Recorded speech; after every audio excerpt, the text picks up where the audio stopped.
Hey people, hey people, hey people, hey, hey, hey, hey. What's up? What's up? What's up? What's up, people? We are here. We are back. I know y'all don't blame nobody else. Blame me. I will take all the blame this week. I know we took a little hiatus last week. I had some things going on, but I'm here today. I got all my people today. We got extra, not extra, but extra people today. Just because I was out last week, so we brought extra people. We're gonna be partying. We're gonna have a good time. I got my cup of wine right here. And we're gonna discuss all things Tyler Perry's Ruthless today, episodes 9 and 10. I can't do this by myself, so let me bring my people up. We have the beautiful, the queen of all things Ruthless, my girl, Tika Deshawn. Hey, go What's ahead. up, everybody? What's up, Ted? What's up, all my Ruthless addicts out there? It is the girl, Tika Deshawn, straight from All Things Ruthless, home of the Ruthless addicts. Let's get this thing started. You know how we do. You know how we do, girl. You know. Yes. Um, we also have my boy, my boy. Can't do this by myself. Gotta have a little more testosterone up here. So I got my boy Jeff. What's up, everybody? What's up, Tika? What's up, What's El good, Teddy? Jeff? I'm so What's going excited to on, get Jeff? started. What'd you say? I said, what's going on, sir? Ruthless.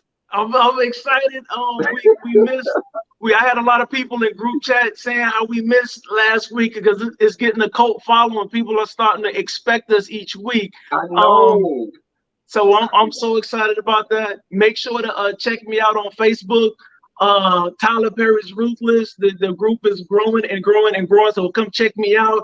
Also, my YouTube page is starting to blow up a little bit. A Ruthless review. That's it. All right. So I told y'all we had some extra guests, so we gonna bring them out today. We got Mercedes Millionaire. Hey, hey. Hi, everybody. Cindy Love, straight from Hiram, Georgia. How are you? I am so excited to be on the platform. I love Tyler Perry. I interviewed him a couple times. Oh I know some wow. of the actors, and I am super excited about being on this platform because Ruthless is my favorite show. And if you guys ever want to come out to my boutique where I'm airing right now, I'm at 5745 Wendy Bagwell Parkway in Hiram, Georgia. I have my own boutique. If you guys want to come out, I sell things for men, women, children. If you want to come Plug, and take plug, photos, I got you. Come on, plug. plug. Yes, and I'll What's up? dress That's y'all how you too, do it. okay? I got you when you go to those events. Okay, Miss T, Yes, got you. yes. All right. Next we have Miss Lakeisha. How art thou? Hi, Hi, everybody. hi, Miss Hi, my fellow What's up, ruthless Keisha? addicts. Keisha. Okay, love the show. That's Yeah. right, baby. Y'all see that shirt, right? You see the shirt, right? Hey, hey, Represent, listen. represent. There you Hey, Oh, I'm go. so represent. jealous. I'm so Represent. jealous. Team Oh man. Dicon, you know. Oh yeah, we all team Daikon over here. Straight team Daikon over here. Yeah, I we're see. here I'm for it. loving it. And last but not least, who another one of my faithful regular panelists, Miss Jeanette. How are you, my love? Hi, Ruthless family. Hi. I'm sorry Uh, I bailed last time, but hey, I take care of the business. Miss Mercedes, I'm gonna need your information because I need to shop for my supplies and things. I like to buy stuff in bulk because I make I gift got you, boo. I baskets. got you. I Because I got make you. gift baskets, and I don't want to say, but I got scammed by somebody who had to call her out and it posted everybody and stuff like that. But my bank gave my money back. Yes, but Okay. I need Well, I somebody got to you. And my okay, website is divatvmagazine.com. And I give you my number. I give anybody my number. Y'all need me. I got your back. gotcha. Okay. Thank you. Okay, let's get And this started. Hey. not only are we talking ruthless, we getting making connections over here. Okay. Okay. Look I at God. see. Look at I God. see. Okay. That's Mm. right. Get your He is business. so good. And today Well, my first child. day opening up. So what a day All right. to get my license. I had to do like 15 things to get open. And today my first day opening. I'm sharing it with you guys. Look, Okay. I'm just so That's excited. what's up. That's Mhm. I Awesome. appreciate that, man. Congratulations. Hey, Gwen Jones, Thank who's you, in the boo. chat. Hey, hey, hey, hey. Hey, So let's get started, Jones. y'all. We got 2 episodes to get through.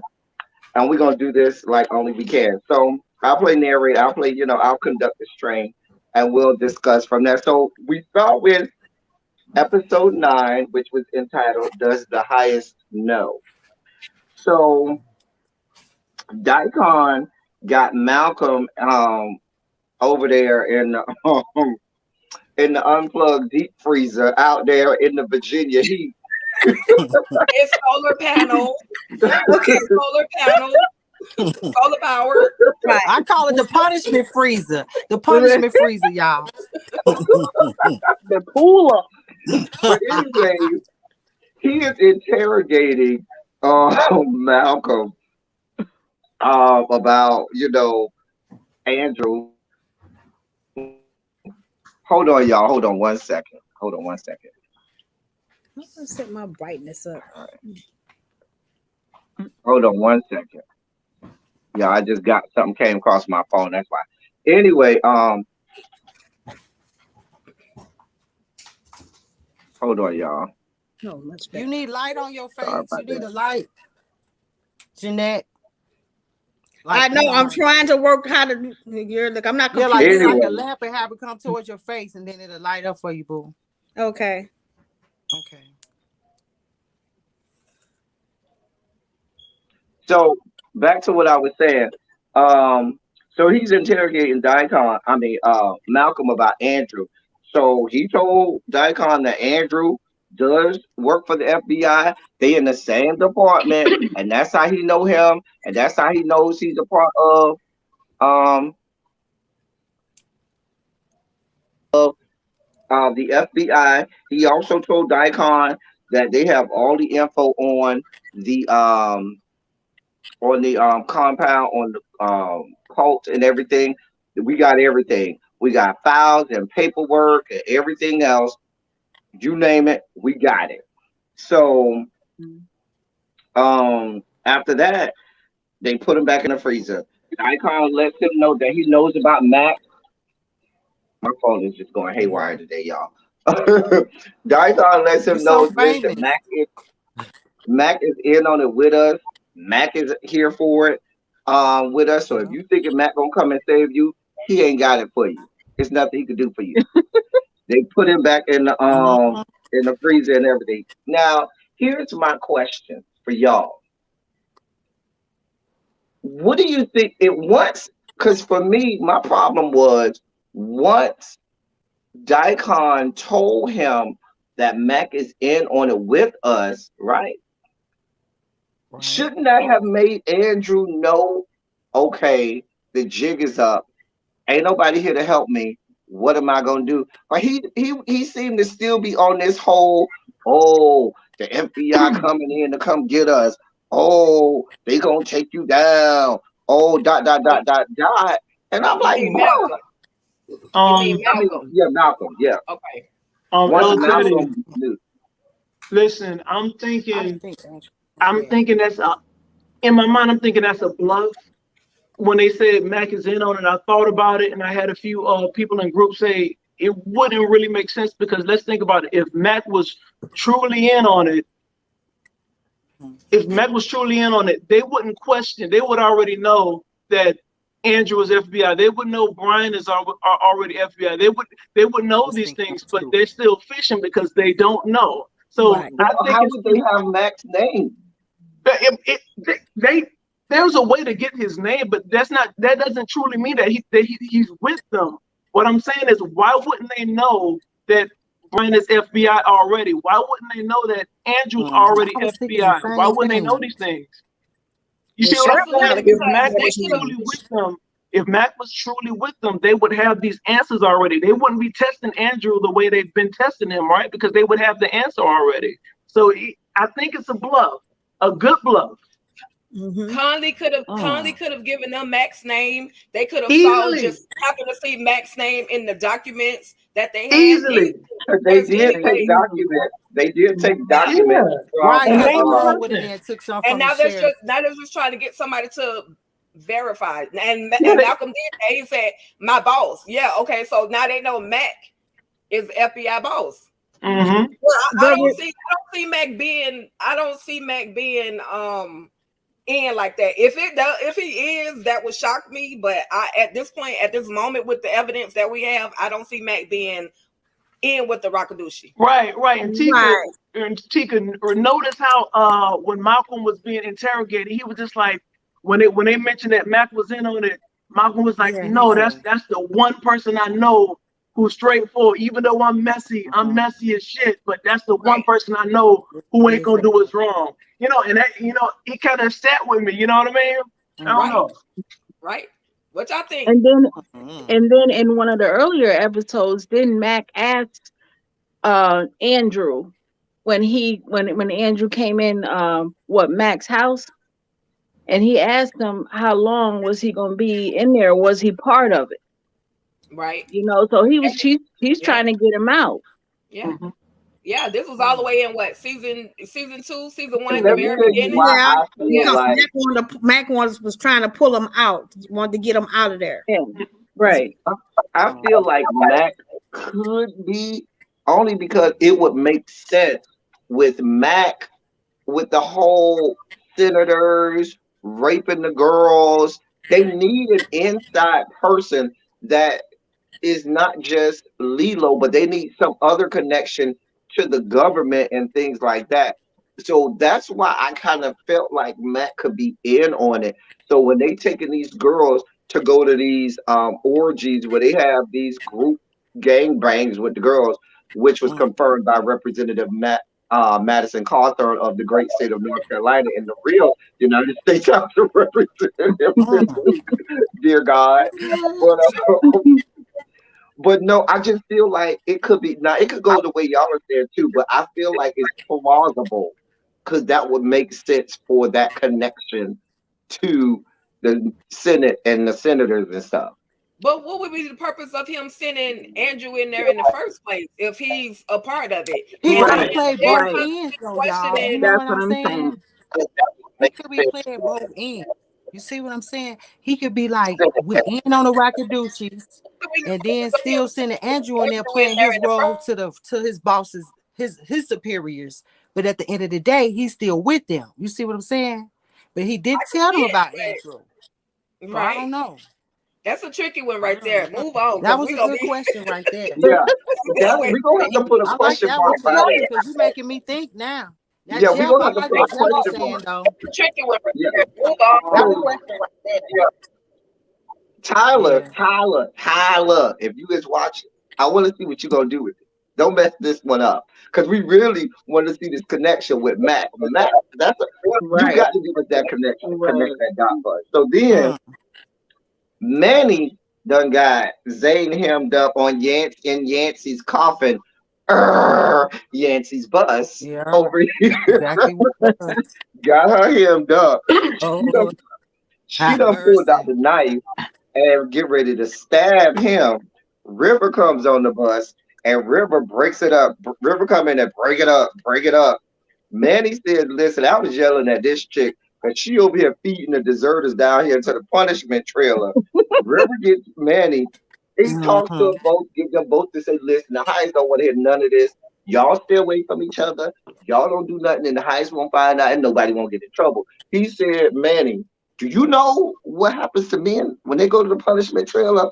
I mean, you do understand that you about to get the booty shoot violated if you go over here in this punishment trailer, perhaps, just be clear, okay? And also, But I told you she was coming with a knife. I told you Zane was gonna have a knife. Yeah, we talked about that last time. Remember? She was gonna have some protection. She gotta do something. But here's the thing. Let me ask y'all this. This is what I took away from this thing. Zane upset the entirety of my soul because, first of all, why was you over there? We talked about this on the last review. Why did you go over there to feed Lacey and Oliver? Like, that was so stupid. And then when River checked her and said, hey, boo, you can't be going over there doing that because you're going to have consequences. And she just was like, well. Teddy, she had a knife on her. Remember, I talked about this. It didn't pan out exactly how I planned. But if you remember, Tika, what I was talking about, it was kind of obvious why she was just standing in front of the trailer when she put the food in there. Yes. She kind of paused there for a minute, just waiting to be captured. She had that knife with her. She knew she had that little switchblade. You know what I mean? Yep. So I think she had a little plan. She planned on doing something to him. You know what I mean? But she didn't get a chance to do it. Obviously, she wasn't that good at it because she had the knife all the way out before River even came in there. No. She was about that life. Listen. The point is that you were talking about why was she there. Now we know her plan was to attack him. It didn't go through, but she had a knife with her, so she was prepared. You know what I mean? Right. She ain't about that life. Because when she had the chance, that knife was out and she was... I don't think she had the heart to do it. Probably not. She don't have the heart to do it. Actually do it. She didn't think that all the way through. And then when River told her, when River said, hey, this got consequences, she looking like, well, I don't care. I don't want to deal with those. No, sweetheart. I just don't want him on me. I don't want him touching me. I think River missed the opportunity, even though he's been dropping the ball. If he would have walked on the bus with Elder Mother Supreme and Elder Mother Karen, both catching him like, well, what's going on here? You know what I mean? He would have been busted. You know what I mean? If he could have set it up that way to have Elder Mother Supreme walk on the bus and catch Manny red-handed, he would have been busted. You know what I mean? He would have. But this is River we're talking about. And for all of the intellect that River have, he always find a way to mess stuff up. Because you're right. Had he took Elder Mother Supreme over there to that bus, it would have been shut down. It would have been shut all the way down. I'm surprised Manny went along with that. Because, you know, Manny kind of looked at River like, dude, get up off your house. He looked at River like, bruh. But like I say, Manny's not stupid. He still knows that the highest values River's ass. You know what I mean? River still has some value, so you really can't mess with him. You still can't mess with him. The highest can treat him like trash, but nobody else can really touch him. You know what I mean? Maybe Daikon too. Yeah. Down to the torture trailer, Brian is around there. 8 fingers left on his body. And in the torture chamber, Lynn acting like she in a dream, yelling and screaming all over the place, thinking she dreaming, delusional and stuff. Who did she get coming to help her? You on the compound. He asked her point blank, did you come here without me? And I'm surprised he ain't bled out yet. I was with you on that. Like, I'm like, bro, you ain't bleed out yet. Like, what is happening? But he's still right here holding it. He's still holding it down. But mind you, looking rather good with this blood smeared all over him. I must say, Brian, I gotta give you. You don't look right. I'm like, he ain't bled out yet. I know, right? That blood smeared all on made you go a little. You had to go a little bit like this, like. For you like that, Brian, but now it's good. What make you go anyway. So Brian come right out and say, "Hey, whore, did you come here with Malcolm? Did you really come here with Malcolm? Because I need to know." And she said, "He didn't call no whore." She said he fucked me. That's all he cared about. He done lost 2 fingers, a dog, and a cat, and he want to know. I want to know how is he still talking and he down 8 fingers. Right. Oh, baby. I'll be crying. Oh my God. He got it bad. I don't know. Remember the highest did say he was gonna dip his fingers in acid so he won't bleed out. He did. So. Right. He did. Maybe that's what happened. But wouldn't the acid kind of burn it? I don't know. It's just it's blood all over the place. She comes right out and she tell him, "Hey, he fucks me good," and I was like, "Oh, well," and there they're right. Yeah. She starts screaming and all that shit again, and I was like, "Oh." You ask the addict a question, they gonna tell you the truth, and she did. So, my boy heard straightforward. So after Daikon found out this information, he's on the hot. He done got on the good foot looking for Andrew and finds Manny and say, "Where's Andrew? You go find him and you tell him I need to see him now." And then he goes into the trailer. He goes into the trailer. Ruth put the Roots on the highest and put him to bed. And Daikon said, "You need to go wake him up. He is asleep. Do you want me to wake him up? You need to wake him up. He's asleep. Do you want me to wake him up?" Well, I guess not. When he wake up, you tell him I need to talk to him. Ruth, I love Ruth in this scene because Ruth don't never be here for Daikon. At this point, she is not here for Daikon at all. Daikon can't get no more good from her. She is all about giving the high, and she looking at him like, "Bro, what you want?" What, Daikon? What? And y'all know I'm team Daikon. I fight for Daikon. I will windmill in these streets. But Ruth's been getting him together lately. Like she have. I ain't gonna even lie. Yeah. She done been. Well, she had to after she saved his ass from almost getting his head chopped off. Sure did. Slapped the shit out of him. Yeah. Right. But she said, "Listen, Daikon leave the trailer and run into Elder Mother." That's when they had that whole conversation. Y'all know anytime Daikon and Elder Mother have a conversation, it's gonna be good. It's gonna be fireworks when those two get together. Right. So what did y'all? This was the conversation where she told him about the plan with the pregnancy test. What did y'all think about this conversation? All about how she was in the shower with Ruth, and Ruth was as flat as I am, and Daikon said, "Elder Mother." Not at all. It seems to me, you asked about the conversation between Elder Mother and Daikon, right? About the pregnancy. So I don't know. It seems like Daikon was kind of reluctant. He was just kind of like, okay. Like he didn't care. He too busy thinking about Andrew. He don't care about that. Say it again. He want Andrew, Jeff. Well, not just that. He genuinely cares about Ruth because he doesn't want her to get in trouble. Because he was kind of dismissing the conversation because he was just like kind of like, no. Let me finish talking. So he was kind of like, okay. And Elder Mother, she was laying out a solid plan, and he wasn't really trying to hear it. And he kind of just brushed her off. That's how I felt. Go ahead. Also, Ruth has been telling Daikon from the inception that she's pregnant with his child. Yeah, that's right. Yeah. To hear that she may not really be pregnant, it has to sink in for him. So that's why he's like not really getting it in the very beginning. So he's processing a lot. But that whole conversation, Marvel went. She definitely went with messy intentions. With Daikon, she needs somebody else to turn against Ruth. So that's what her intentions.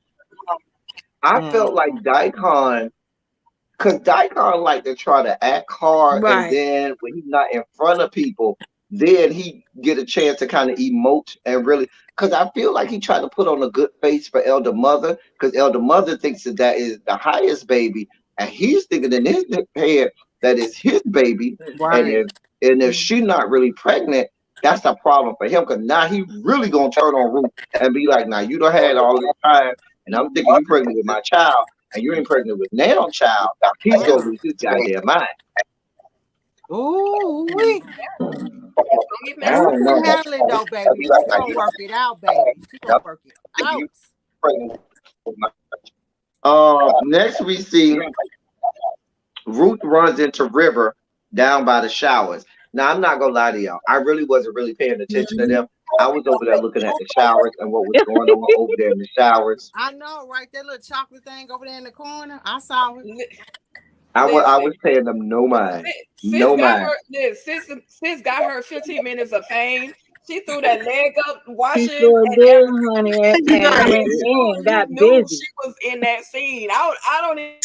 Baby, remember what Ruth she had the titty hanging. Between her and the other I ain't even mad. You're going to see all these areolas. You finna see all these areolas and nipples and all. Like what? Bro was over there, made sure to have the soap glistening down his chocolate boy. We're going to have to go back and pay attention to the background scenery. But notice, he still wasn't trying to get that hair wet. She wasn't getting her hair wet. Right. That hair was dyed, fried, and laid, honey. I was trying to say she had the good wig. You know, She it's only sure a did. few good wigs Right. down there to the Tyler Perry studios. The highest get the Oh, first but bid. the extras come with their own hair. So Oh, they come with their own. she probably Okay. got Because the I Oh, was about to hair say, of y'all one know stylist. the okay. highest get the good wig first, and then everybody else, y'all get whatever left. So River tells Ruth about Manny raping Zane, and Ruth says, "Listen, I don't like her. I don't trust her. I don't want no part of her." And quiet as it's kept, I'm kind of with Ruth at this point with Zane because Zane is getting on my last nerve. And Yeah, she listen, needs to toughen up. he tells Ruth because now this was the smart part about River. River sometimes has good ideas. Sometimes he did tell her, "Listen, you need to tell her or teach her how to take the power away from Manny, and with the cooch, give him the good, and flip the script on Manny so that she ain't around here just get. Because I can't take one more rape scene with Zane. Like I don't think that I can watch another Zane rape scene. So I don't know what y'all thought about that scene because I thought that was a good plan by River. For once, he had a good plan. River tend to give out plans and then they don't really work very well. But to have Ruth, who is the queen of the power of the P, she would be the right person to teach Zane. But we also have to remember that Zane is young. So her first experience probably right there on that Rockatush compound by whoever her baby daddy is. So he had a good plan in that aspect. And Ruth, like I said, is the right one to try to teach her what it is she need to do to take Manny's power. I was here for it. And just to follow up with you, Tika, I was just gonna say that she is young. It's not the fact that like El Teddy, when you say like she gets on your nerves, I just look at her as not being 19. She doesn't really have a purpose like everybody else. Ruth is there for money, Diacon power. She's just spiraling and doesn't really have any guidance. You know what I mean? Because she truly was there. She wanted to be there, but now she doesn't want to be there anymore. So she doesn't have a purpose there. So that's why, I give her a pass. You know what I mean? Even though her scenes are kind of confusing, but I give her a pass. She gets no passes over here. No, She's just a baby. I'm thinking she was a young teen runaway, and they exactly. Who knows what her lifestyle was like prior to her? I think she was a runaway, and they conned her to coming up there. Right? Can you think back to 19? Your mindset then and your mindset now totally different. The things that you thought were so important. A 19-year-old mindset would not have been running away from Listen, Manny. but no, it's easy to now say you that asking now. me about my 19-year-old mindset. It's easy Manny to would say. have came over there, and I would have looked and said, "Okay, let's do this." It would have been on and popping. But that was 19-year-old me, and I was about that life. That's what we did back then. Young and dumb, and full of fill in the blank. Anyway, she thought she wanted to be grown, but then she ran up on the wrong thing. That's what happened. I think they look for a lot of runaways and all that stuff too, and then young girls while they got them up there. There's a reason why she ran away from home. She could have been being abused or for anything that could, something else could have been going on that would cause, or she just wanted to follow her friends. One second. If anybody is playing the video in their background, like if you have another screen with the live on, you're gonna either have to turn that off or mute it because it's coming in as a reverb or echo. So make sure you're not like watching it on YouTube, I should say, on your phone or device. If you are, you're gonna have to mute it because it's coming through on your mic. I just wanted to add. Go ahead, Tika. I know you were doing. I just wanted to add that. That's it. Just, all these characters we already know. There need to be some background information on a lot of them, and Zane is another one. I just need to know why she is the way that she is. Like, what caused her to even come to the Rockadushi compound. So that's my biggest thing. When you got things at home that are pushing you to the streets, you kind of end up wherever you end up. She found comfort. She had a bed. She had food being on the Rockadushi compound. But then reality started kicking in that, hey, this isn't the place that I really need to be. Yeah. And now she wants out. And I think also the fact that all of her friends are no longer there. So she really has like Lacey's in the punishment trailer. Paula is only God knows where at this point. She's really there by herself at this point. So I think that, that's not helping either. Speaking of Lacey, Tweedledee and Tweedledum are down here to the punishment trailer, God. And oh my she over here suggesting suicide, saying choke me out, take me out of my misery. I'm tired of being here. Y'all know Oliver ain't trying to hit no parts of that. He said magically Zane gonna come because she know where all the guns at, and by herself magically she gonna come with all the guns to save them. What he said. I don't know. Y'all gotta help me with that because I guess I just chopped it up. Her saying that she wanted Oliver to choke her. I said, girl, when you go without food for a couple of days, maybe that's what happens in your mind, that you want somebody to kill you and to take you out of your misery. I don't know. I was trying to make sense of it, but I would never ask nobody to kill me. I don't understand. There's a possibility that she was going a little delirious. I mean, you in a I'm glad he didn't agree to it. You can't use the bathroom. You can't eat. You gotta sit there with handcuffs for days. Waiting to be. Don't know. Yeah, and then it's hot. Then it's hot in there too. Yeah, and I know they stink. And it smells. Because I ain't seen nail pot the piss in or go number 2 in. I ain't seen nail pot the piss in or go number 2 in. Listen, we've surmised over the last few seasons that Lacey is not wrapped tightly, and her decision-making skills leave a lot to be desired. Dear God. Poor thing. Poor thing. Poor thing. Bless her heart. Anyway, Ruth runs into Elder Mother. Elder Mother says, "This is the highest hungry. He's normally eating around this time. He ain't hungry. He's sleeping.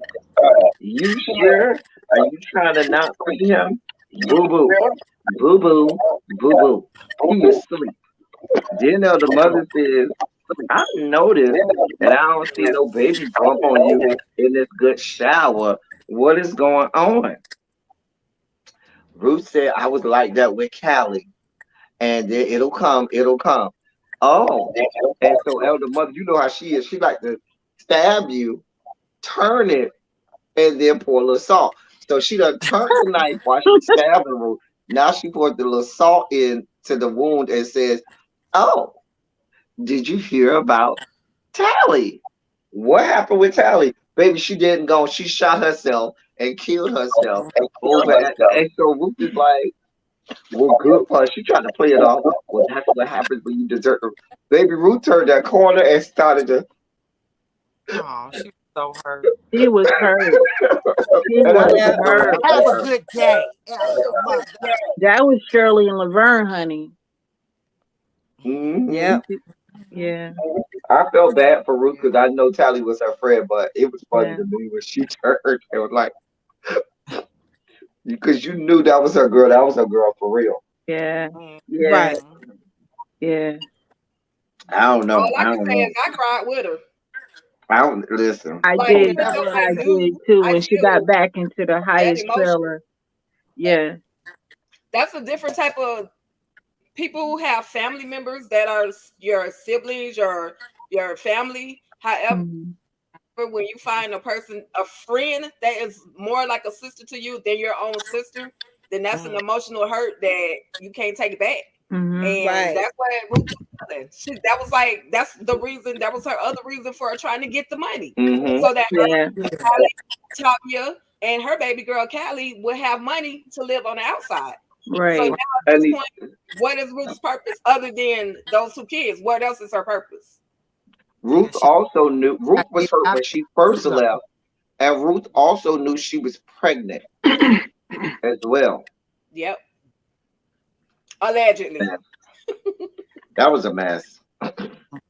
Elder mother goes to the kitchen trailer, and who does she find in there rummaging through the stuff like one more good rat rummaging through the food that was left around? Her boyfriend. Andrew. Good old Andrew. Yeah. Talk about something. Oh, I got a headache. Now, what I thought was gonna happen, I thought Elder Mother was gonna try one of her tricks and try to get her some of that maker stick from Andrew, like she was trying to get from all the other little boys. I'm just saying. But why she slap the man on his forehead like that? She didn't have to slap him like that. I mean, he said he had a fever. He said he had a fever. So he was So she gonna slap him up against the forehead. I mean, she had to feel forehead. She had to feel it. I guess. But his purpose, he served his purpose. He got the pills that he was looking for. Right. He got the pills. And then she said, "Oh, I want you to go to the market." Now, let me tell you why Andrew was down for this. Because I think at this point, Andrew, in my mind, I said to myself, Andrew knows either Brian, who's down to 8 fingers, or bitch ass Andrew is probably on the verge of giving him up. Yeah, Malcolm. And in my mind, I'm like, Malcolm, I mean, not Andrew. Malcolm. Andrew knows that 8-finger Brian or freezing in a non-plugged up freezer, Malcolm is going to give him up at any point. So I feel like if he felt like if I can get off the compound, I might can save myself, because he knows they're going to give him up. I think he knows full well they either already gave him up. So you saw he was like, yes, I will go to the market. I can go right now. She said, I got to tell Daikon. No, I can just go. She was like, no, I need to go tell Daikon. Last time you went, that didn't go well. I don't know. Did y'all think the same thing? Because that's what I thought. But then I tell you guys, Andrew was planning his escape route. That's why he came. That's why he was missing for so long. Yeah, remember he did say he was gonna walk the ground. He was gonna walk the ground. Yeah, and I thought that he was gonna leave when he went to go walk the ground. I really thought that's where he was gonna try to escape, when he went to go walk the ground. Yeah, because he right now they wouldn't have no reason to stop him the front guard, so they know he can come and go. Right. Because the guards don't know yet that he's an undercover agent. Yeah, because if he can get Malcolm's car, he can get out of there. Right, that's what I'm saying. He get Malcolm's car. That's yeah, because remember he asked for the keys to move it and stuff, and Daikon was like, "Well, no, we'll move it." Right. Yeah. That makes sense. Meanwhile, Joan goes over to the highest trailer. Ruth is already there, moving shit around. And Joan, they had this whole thing where they was trying to act like, they were saying stuff to make it like they was, here for the highest and, all about the Raku and everything. And then Joan updated the highest on what was going on with the bank. And the highest said, I need to go take a walk. I'll be back. And after he leaves, they start to talk. And Joan tells Ruth about how to fake a pregnancy test with soda. Now, I said I was going to ask y'all ladies. Ladies, is that real? Is that true? I did the test. I did the experiment. I did the experiment, y'all.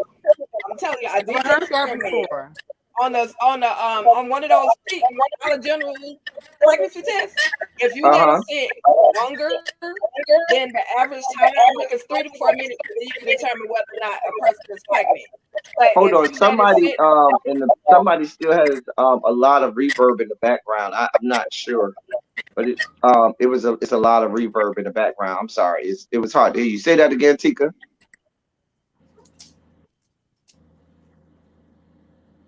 Y'all can hear me, right? Yeah, I hear you. Yeah. Okay. Okay, I'm testing my mic too to make sure it's not my mic. But what I was saying, I did the experiment and I used and I used 2 different pregnancy tests. The first one was a Clear Blue Easy pregnancy test, and the second one was one of those cheap Dollar Tree pregnancy tests. The Clear Blue Easy didn't come up positive after using the soda. The Dollar Tree one, the Dollar General pregnancy test, it came up positive. But the thing about it, it has to sit beyond 4 minutes, because to get the result is 3 to 4 minutes. But if it sits longer, it starts to change colors and it looks like a positive pregnancy test. Oh, once it dry up and everything. Oh, yeah. Oh, wow. Interesting. What kind of like a Pepsi or Coca-Cola? Chicken dudes into getting pregnant. Chicken tell them, oh, I'm pregnant. Here go my pregnancy test. Fooling with them. Wow. It works. It really worked. Come through, Joan. Come okay, through. Joan and Google. Okay, and the directions are in Google. Listen, y'all can say what y'all want about Joan. Joan got all the intel. Joan got all the intel. Joan told Ruth, hey, elder mother already got a plan to send Zane to the store to steal a pregnancy test, even if I don't have the money. I'm just letting you know that now. All we got to do is tell Zane to steal a can of soda so we can do it. I was here for Joe. I said, but Joe got all the intel for y'all. Right. She also had intel on the high. She said, listen, we need to watch out for this joker. She's the one who plants the seed in our brain about the highest leaving with the money himself. Yeah, because he did, and he said it. And we heard him say it later in the next episode. But Joan planted that seed first. She did. I was here for Joan.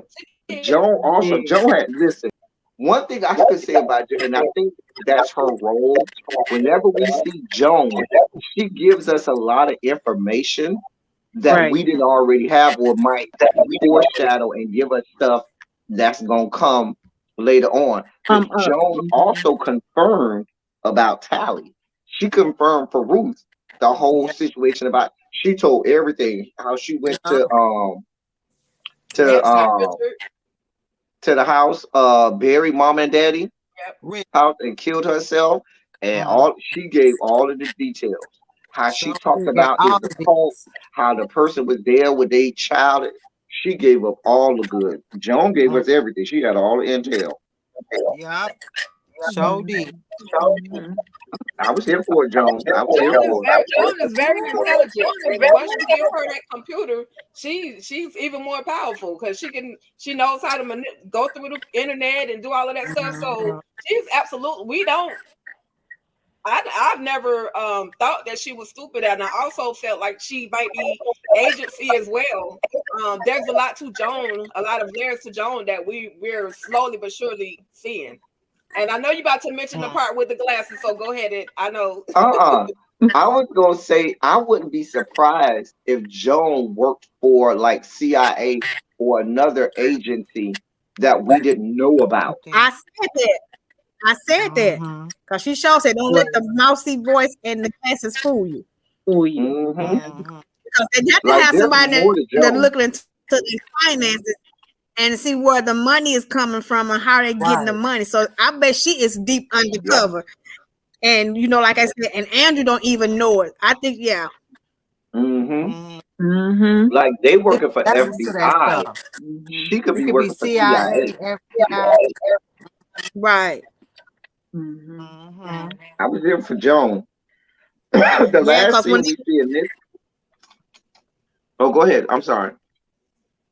No, because I was thinking back when he was like, prepare to punch for them, and she gave Zane them books. She said, you have a chance to get away. Get these to the police. It's something here for my family. It has everything in there. You just get these to the police. So she got all the documentation, what's going on and stuff like that. So I believe she is FBI, CIA under a different agency, watch finances, what's going on, where the money coming from, everything. Because she laid out details that they under as a church, and they got all this money coming in from the cartel. So she's keeping documentation that way. So building the case and stuff. So it's gonna come out. Don't go miss out the surprise, Ruth. Watch. Joan will probably be the one to rescue everybody. Yep, I can see it. I can see that. Yeah. So the last thing we see in this scene,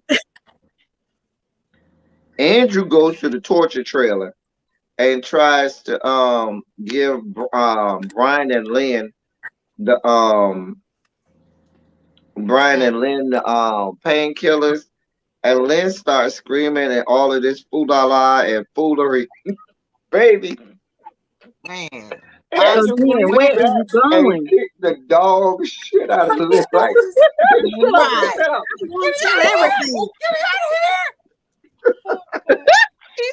she acted her butt right off. on the sleep. Kicked her right on, and it went off. That's where the episode ended. Listen, I need the people in the audience to make sure they go and check out Jeff's review. Which way? Over there with the kick heard around the world, y'all. That was hilarious to me. Yeah, he kicked sis right on the sleep. And she couldn't shut up. Right. Football. Dear God, today I was like, and I know he didn't want to do it, but he had to get her quiet. Yeah, because she's a loose cannon. Between Lynn and Lacey, there's something with the L's. Lynn and Lacey, both of them are loose cannon. They are not the ones you want on your team. They will get you killed. I ain't here for everybody. Y'all don't tell me what I want to know. Listen, if you need Lacey to shoot somebody, she her angle is her shooting and firing is on point. So don't let her talk. Just let her go. She'll ride for you now. So then we get to episode 10, which is entitled Laws of Obedience. Lynn is still, she comes to after Andrew left and starts screaming again. She says she's gonna tell everything. Brian is like, shut up. She's like, I'm telling everything. I don't care who coming here. They go get it on. I'm checking on everybody. I'm telling on everybody. Lynn got on my nerves. Daikon comes in. Daikon was like, what happened? I told you to watch your language. What? I was like, Daikon. And what did he say? He says, oh, he pulled out that syringe, and he sipped, it has some either some crystal meth heroin or something was in there, and he was like, I want you to unzip me, and what did he say? Suck my maker stick? Is that what he said? Suck my maker stick? He did. Something like that. I was mad at it. With a stick, baby. I think collectively, the collective of America was like, okay, we're here for all parts of this maker stick. And then she tried to act hard, but she thought about it. Even though she tried to act like she just wanted the drugs, Mama, you didn't want them drugs. Yes, she did. Yes, she did. Yes, she did. You just didn't want to do it in front of your husband. Now, had your husband not been there, baby, she would have been all over the maker stick. Teddy, remember I told you about that bias when it comes to Daikon, you have a blind bias. I realize that. Okay, but all I'm saying is she is sick. She has a sickness. I've never done drugs, but when people are sick, they do the dumbest things. Even cheat on your husband in front of somebody else.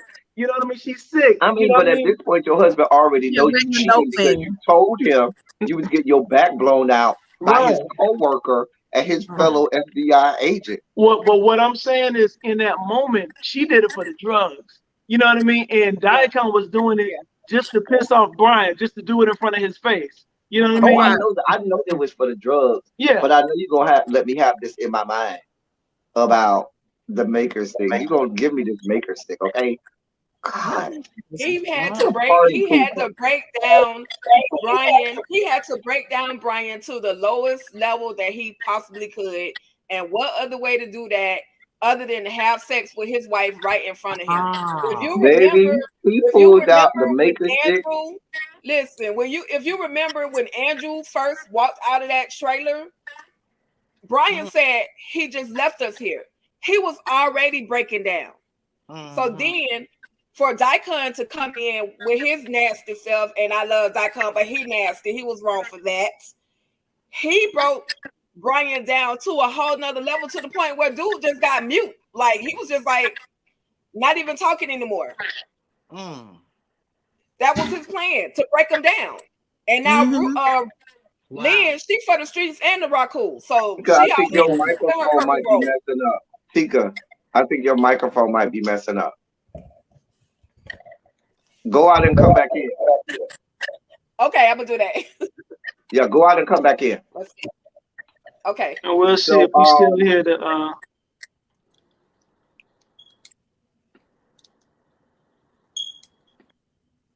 All right. I don't know if it might be my microphone. Well, go ahead and talk, and I'll let you know if I still hear the feedback. Hold on. Do y'all hear feedback? No. Yeah, so it sounds clear now, right? Yes. Okay. All right. So we didn't hear it when you two guys left, so I wasn't sure. Well, we'll figure it out. All right, there goes Tika. Oh, that's Chris. Hey, Chris. Evening, good night, good afternoon. I don't know what time it is. You guys are in the afternoon, right? Hi. Yeah. Right, so good evening and good afternoon. So we on episode 10. Chris, we on episode 10. So yes. He pulled out the maker stick and she gave him some sloppy toppy. She did. Sloppy toppy. He did. Down there to the torture trailer.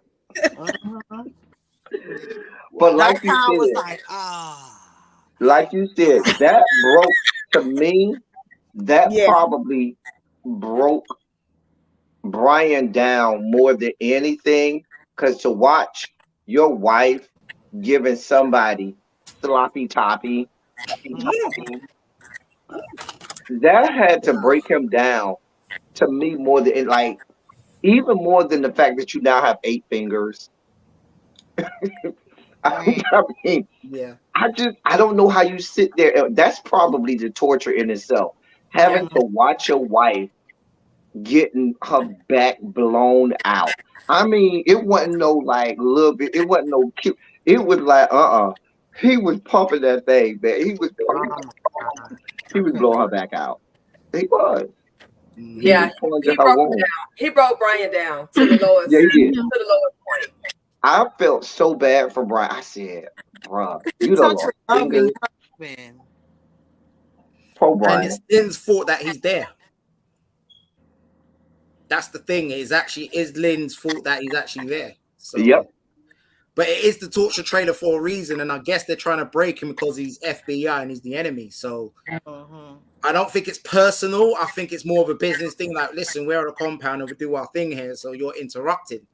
So I feel sorry for him, but then I feel he has been foolish because he should have saw this coming. So, but yeah. My heart goes out to Brian. All forced themselves on the camp. You know what I'm saying? All of them could have got away, but they insisted. They kept insisting to take their asses to the Rockadooshie camp. Yeah, because remember, Brian is here because Brian took his ass down there to them old people's house where he had no business going down there to them old people's house, and that's when Manny and them caught his ass. The sheriff was telling him not to go. Right. He had no business being there. Now I'm with you on that. He had no business being there. So, Lakeisha, you gotta turn your camera on. I see you in the background, Lakeisha, but your camera's not on. So you gotta turn your camera on. Can y'all hear me now? Yeah. Yeah, we can hear you, boo. Okay. So we did see River goes to talk to Zane. Now this whole River Zane conversation, I was like, it was very uncomfortable. Yeah. Because I was like, River. And in my mind, I'm like, Zane, you know River don't want no parts of anything with fallopian tubes. Because the moment that you mentioned that she was getting raped by Manny, his first response was the cute one. As if to say to you, bitch, you got a problem with him? That's what he Right. said to her. Right. He did. He's like, Zane what? has alternative intentions, alternative motives. I don't know why. I don't know exactly what, but there's something more. It's always something else with Zane. There's no one lane with her. There's something else to what Zane is doing. There's a method to all her madness. She probably playing on everybody.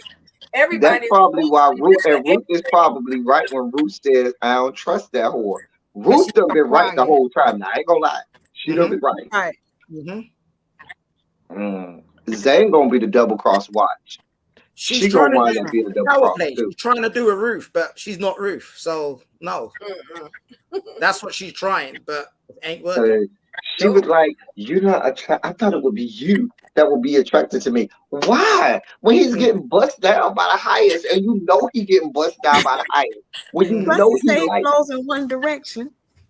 That was too right. He told you the river flows in one direction.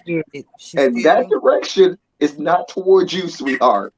I'm sorry. And she wasn't getting the hint. I was like, get it, babe, and walk away, but no. So well, he let her down. He let her down easy. He let her down easy because he could have did a very good job with that. Yeah, he did. He did. He did. Ruth all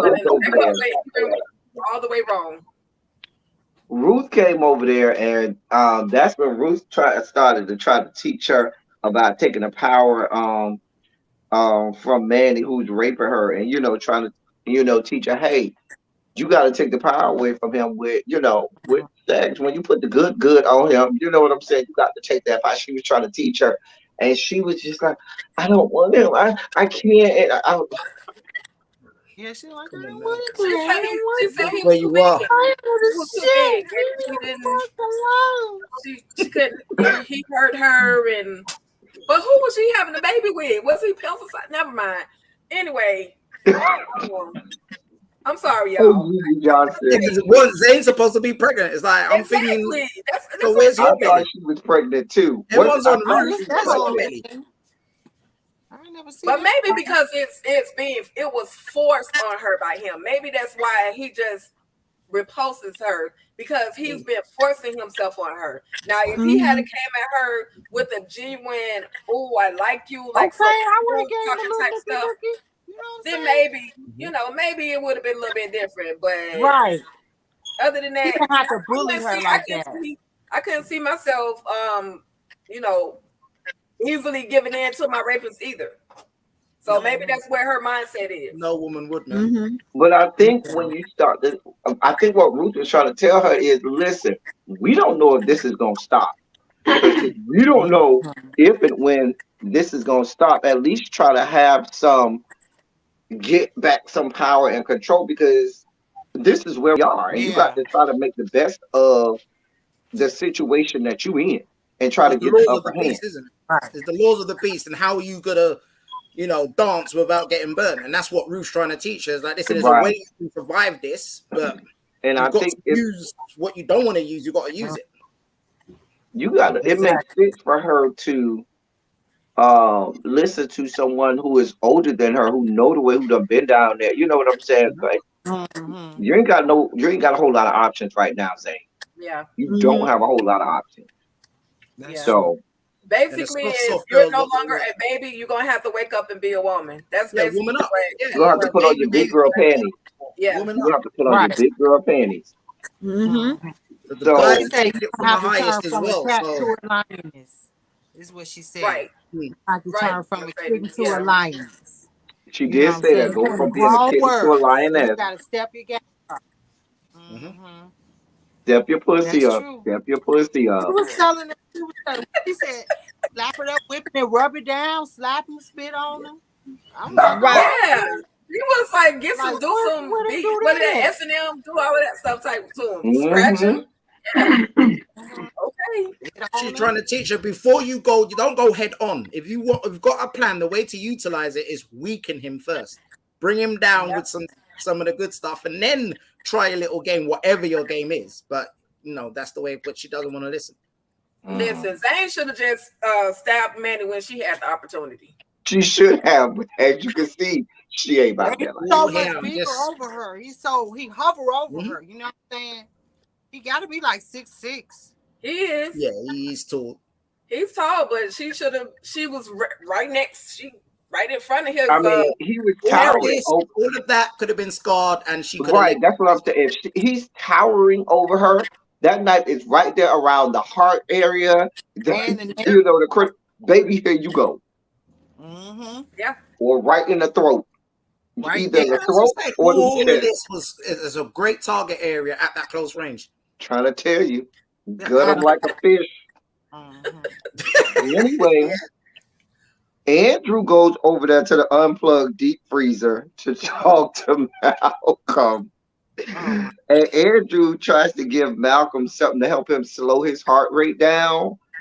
Help him to breathe slowly. Breathe slowly, yeah. Slow his breathing or his heart rate. I thought it was his heart rate, but so he can appear like he's dead. The breathing will do that to your heart rate.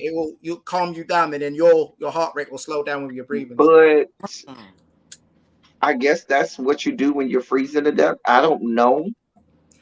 I don't know if that's what you do for hypothermia or I don't know. When you have with hypothermia, you're hyperventilating.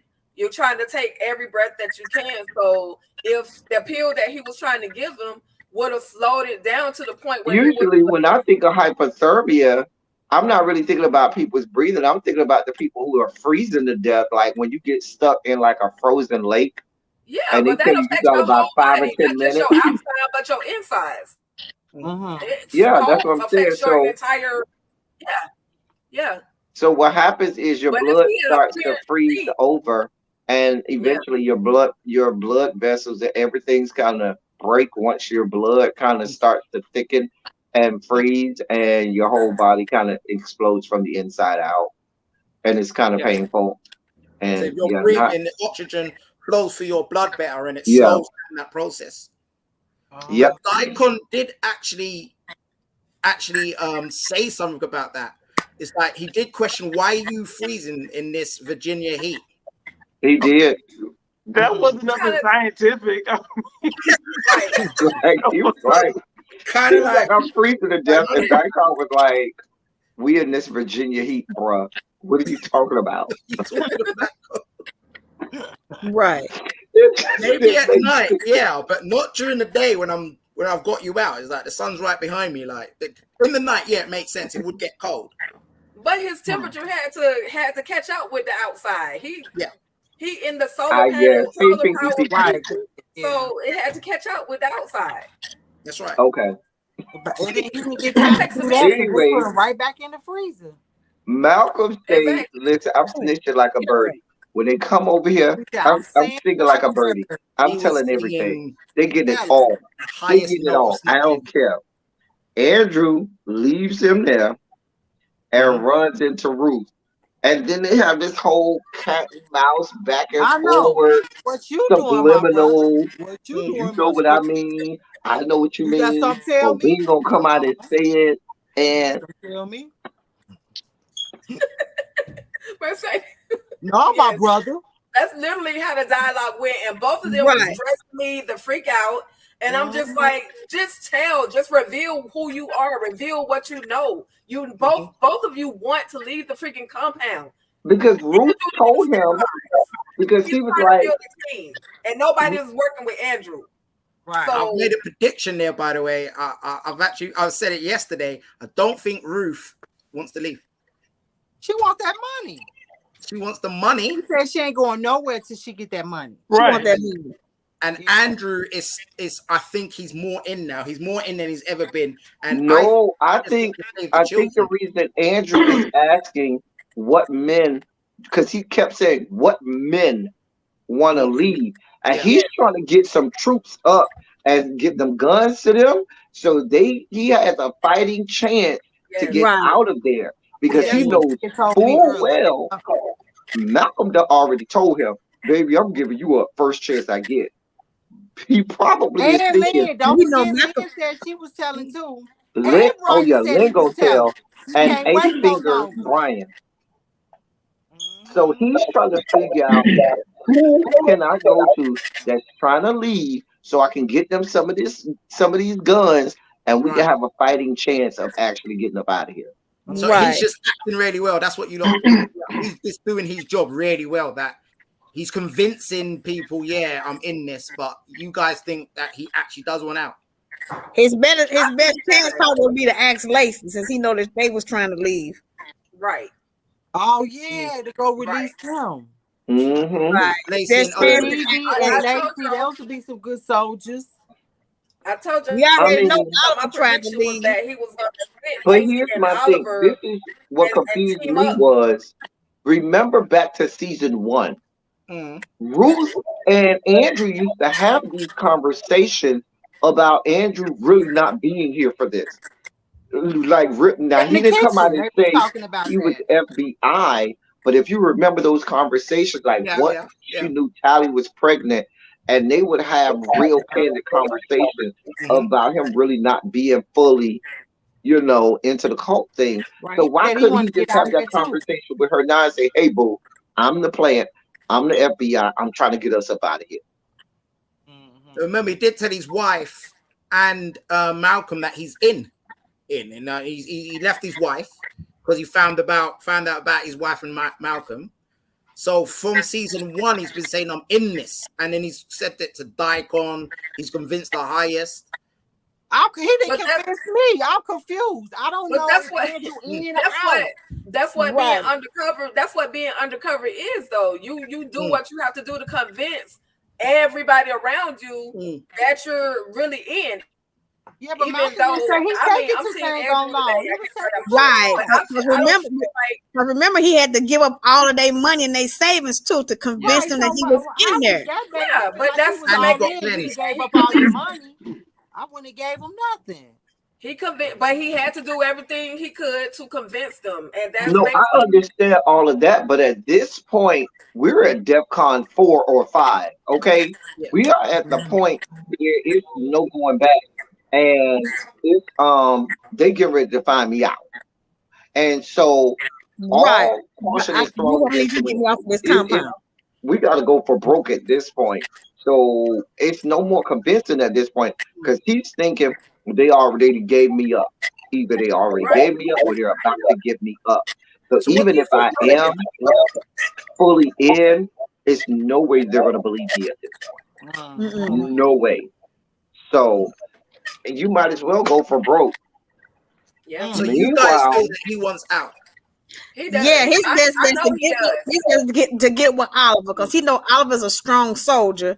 Get with Oliver and let him tell Oliver who he really is, and they come up with a plan and stuff like that, and then they can probably find out. Because I'm quite sure Lacey will give up and say who the other men are. If they can get Oliver, Brian with the 8 fingers, and Malcolm with Andrew, that's like what, 5 of them. They might have a fighting chance. Right, because remember, Oliver is a sharpshooter. Yeah, he's a beast. Yeah. They might have a fighting chance. I think he's ex-military or something. I'm not for sure. He's ex-street gang member, but he's a sharpshooter when it comes to shooting. Right. Yeah, he's a big guy too. He's tall too. He's another tall one. Right. Mr. Bags. Elder Mother goes to the finance trailer and strong arms Joan into giving her the money. She was like, listen, give me the money.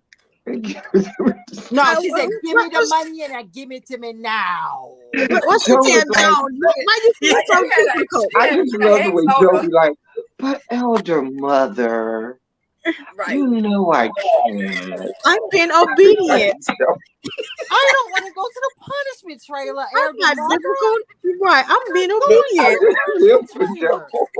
Forgetting that she's now supreme older mother, like, not the full respect. She be like, but Elder Mother, you know, they'll send me to the punishment trailer. It's like, I'm not going to the all that. trailer. Listen, all of that over $10 whole. Over $10 whole. It looked like a 50. I thought it was a 50. I thought it was a 50. Right. Give me the money now. It was a 20 or a 50. I really thought it was. I knew it wasn't a 20. I knew it wasn't a 20. It wasn't green enough to be a 20. Okay. And so when I looked at it, I thought it was a 50 that she gave her. $10 whole. Oh, but $10 is only getting you one test. It was just a hot mess 5 tests of drama. And Elder Mother was just she put a hex on her, like, give me the money now. Like she had to put a spell on her or something. Like, give me the money and give it to me now. Okay, bitch.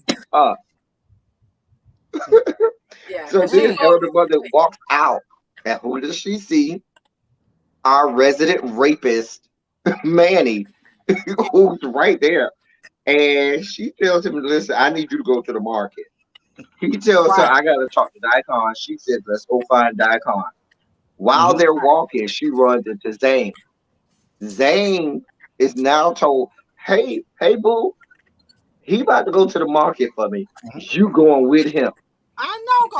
Oh, Manny, like, oh, good. I got you now. But remember, Manny act like he didn't know where Daikon was at. But once he knew he was gonna be with Zane, he like, oh yeah, I see him. No, Manny told her. Manny told her he's at the punishment trailer. He did, because remember she said to walk with me to the punishment trailer. Because she kept saying, you walking too fast, slow down, slow down. No, she said, slow down. And so Manny said, yeah, he's at the punishment trailer. Elder Mother says take her there. So when they walk away, that's when Ruth comes. And that's when Ruth says, hey, if you weren't ready now, hey boo, now is the time. Okay, because he coming for that booty. He said, listen, whatever position he puts you in, get on top. Now here's my question. Yeah. What if it goes for doggy style? How are you gonna get on top in a doggy style? She gonna have to flip it over. She gotta take control and get on top. Take control and get on top. So she gotta take him and push him down and get on top and rub him around. What Lacey did to Oliver in season 1, up against the tree, jump up on him. Yeah. Right. Like she did Oliver. She like hopped him like, look, come on. I think that what she has to do is she has to make the first move as opposed to him. That's her best bet. Yeah. Her make the first move. She said you get on top, you scratch him up, you spit in his face, and all of this. I was like, you talk him down, you make him seem like he ain't all that, he ain't this big and this and all that stuff. Mind you, did anybody keep game that she did confirm that he is big? She did confirm. I just wanted inquiring minds that were wondering. She did confirm that Manny is big. She did say that. Just if you want to know what to make him big, just working with it. I'm just saying. Well, he a big man. We pays attention over here. We pays attention. So I need to see for myself if he big. I can't go by what they say. I'm here for it. Listen, we done shown everybody else. Might as well go ahead and pull it out. I might show him too. Since we're in the business of showing, might as well. Okay. I'm just saying. A booty in there now. On Ruthless, you're gonna see a little booty in there. I mean, we ain't got a good peen in about a good 3 or 4 episodes now. It's about time. Okay. Throw a peen in there anytime you want. We done seen some tatas this episode. We got some pretty tatas at areolas. We did get some of those. I thought it was so perfect, girl. Dad. I'm just saying. What's really going on? So River, we then see River goes and finds the highest. The highest is over there by the pavilion. River goes and talks to him and tries to whisper sweet nothings in his ear. And that's when the highest gives us and confirms what Joan already told us, that he's thinking about leaving with the money. Right. And River was like, no, we would never want you to leave. We love you. You're the highest. And that's not the first time he's actually said that. He said that in season 1 as well. He was asking, what would this place be like without me? So it's been on his mind for a while now as well. I'm thinking Chris, you always take us back. Chris always be bringing us back and reminding us of stuff from season 1 to season 2. Yeah. Chris is our historian. Chris is our historian that be always bringing us back to. Remember, he did it, and now that you say that, I do remember that conversation that he had. Right, so Lilo's gone now, so he wants to take the money and run. He ain't wrong. Like, let the cartel get y'all. I'm gone. Now, and that's why when Joan had that conversation with Ruth in the trailer, in the highest trailer, talk about, oh, I got $750K. Will that do? No, bitch. He already was like, hell no, at least $2 million. And there's $3 million available as well. The highest had told her to take at least $2 million. Right? He said $3 million, but I think at that point Ruth should have just been like, okay, let's just get this 700 and let's get this 750,000 and let's get the heck on. Like now she's really playing Russian roulette. You got the guaranteed money. You being greedy by trying to go for the rest of the millions that's supposed to be coming. Who's guaranteed that those other banks are going to actually approve any more money? And that's the whole thing, which may make sense for Joan to be working for a federal agency, because there's no way a bank is about to give you that amount of money in that amount of time. Yeah. Unless you know somebody. Excuse me. So if she's able to call her bosses and have them pull strings to whatever, you know what I'm saying? Right. That's why she have to check the computer every other day to see what's approved for those small amounts and stuff like that, so they can go to the different ones. And I bet you when they get the money, they gonna let them collect as much, and when that last one, that's when they gonna catch his butt. That's what they need to do. Have the police right there waiting at the station for behind. I'm sick of the highest. I don't want to end the show, but I come up. I just want to see him in jail. They're gonna have to just they're gonna have to take them out. Daikon and the highest gotta go in order for them to get up out of there, baby. I called it. Daikon's last man standing. Let me borrow that. Get your dog. Daikon's gonna be last man standing. I believe that. Daikon what? He's gonna be last man standing. He's the one that's gonna survive. Ice goes down. I agree with you. But in order for them people to get up out of there, they're gonna have to take Daikon and the highest down. I'm sorry, they're gonna have to if they want to get free. But he might be. I don't know. Him and Ruth will be the last man. And we know at the very least we got one more season. Oh yeah. At the very least, because they've already filmed season 4. So we already know season 4 is already to go. I'm thinking that they're gonna split all these episodes, gonna make half of it, the other half season 4. Because for this season, they're supposed to have 22. And I think I sent it to you, Jeff, the synopsis of all of the episodes, what's going on and stuff like that. It's something gonna happen. Well, see, that kind of give us what's gonna happen. You know what I'm saying? The synopsis give us a little bit of what's gonna it just give you a little bit, and you got to put together from there. Yeah, I don't want to know. I want to see it play out. I can't wait. Right, I want to see it play out. Oh my God, I think everybody want to see how the heck they gonna get up out of there. Like, what's gonna be the end of the Rakadooshi camp? I mean, listen, y'all know Tyler is good got away. Stuff. Remember, tow truck Dick Benny sat in the hospital bed for all of season 2 of the Have and Have Nots. Remember, he was in that hospital the entirety of season 2 of the Have and Have Nots. Right. Yeah. Tow truck Dick Benny. Exactly. Better known as Diamond down to the paint. You would have to basically go and watch like season 2 of the Oval to let you know what happened with the Rakadooshi camp. Because remember, in one, I think maybe been episode 9 or 10 of the Oval, some of the Rakadooshi escaped and they went to this house to seek help to get food and stuff like that. Right. So it kind of ties in together. But you don't think that those are the ones that left with Tally? They might be, but no. Remember, the man said he had said that he needed food for his baby. So something happened with that camp. That was Manny. That was Manny and two other soldiers that went to that house. I didn't know that Go back and watch that. That was Manny. That was Manny. Yes. Y'all. Yeah, so Manny ended up back at the gate. And if you look at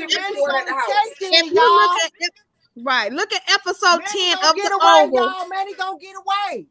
Look at episode 10 of the Oval. Daikon is in there, and he said, "I used to be a part of that group. Them fools is stupid." Daikon up in there and stuff. And they still took. They still took. I go back and watch it. Episode 10, season 2 of the Oval, towards the middle of it, when Daikon's supposed to meet up with Barry for the money, and he says that he used to be part of that group. And now you about to go. Let me write that down. I'm gonna watch that. I'm going back to watch it. I'm gonna watch he that. still ended up at the Rockadoochie compound. Barry still ended up at the Rockadoochie compound. So, right. But you remember the Oval is ahead of Ruthless. Season 2, episode 10 of the Oval. Yeah, season 2, episode 10 of the Oval. Okay. I'm going. So you gotta remember the Oval is ahead of Ruthless. So right, that I know. It's ahead of Ruthless. The Oval is way ahead of Ruthless. And it's gonna reveal a whole lot of secrets about little small things about Daikon we didn't know and everything like that. I ain't gonna spoil it, so you guys go and watch it. I'm gonna go watch. I'm so gonna go watch it. Y'all know. Next week we gonna come back and we gonna compare notes about all this foul. Yeah. Okay. So, we all got homework. Jeanette gave us some homework. Yep. So the next thing we see is we down to the punishment trailer. And Elder Mother goes there. This is the best scene of the episode. Baby. Oh my God. When Manny says, well, let me go knock on the door. When Manny says, well, let me go knock on the door, and Elder Mother says, no, I'm going. And she went to that door and she opened it up. Who's in there? Daikon is over there giving her the good, like, over to the side a little bit. He was giving her them good strokes, okay? That was them good strokes. That was when you arch your back strokes. That was the strokes that make you arch your back, like what? Freaky Daikon, you bad boy. I was here for all of it. Here for all parts of it. Listen. He was over there giving it to her. Did your mouth dry? I was shocked. I was like, wow. Right. Man, the girl's husband is literally behind the shoulder. And he's sitting there with his eyes closed, crying, and like, I can't do nothing about this and everything like this. I can't do nothing. Like, it was right.